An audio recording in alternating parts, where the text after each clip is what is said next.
Hello friends, welcome back to our channel maths and science trick and toys. આજના વિડીયોમાં આપણે જોઈશું ઝડપ, સમય અને અંતરના સૂત્રો યાદ રાખવાની ખૂબ જ ટૂંકી રીત।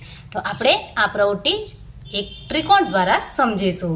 સૌપ્રથમ આપણે આ ત્રિકોણના 3 ભાગ કરીશું।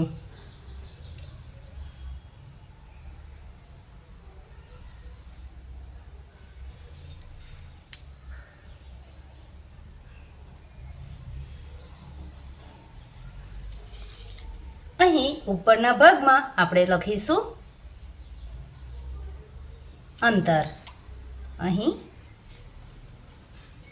ઝડપ અને આ અહીં આપણે લખીશું સમય।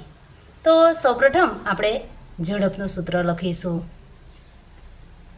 તો અહીં છે ઝડપ, તો ઝડપ બરાબર અંતરના છેદમાં સમય। તો આપણું સૂત્ર બનશે ઝડપ બરાબર અંતર છેદમાં સમય।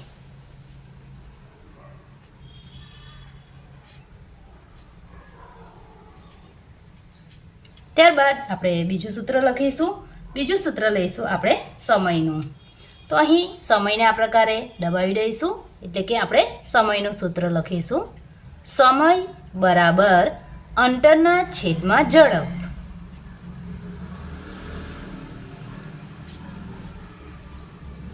તો આપણું સૂત્ર બનશે સમય બરાબર અંતર છેદમાં ઝડપ।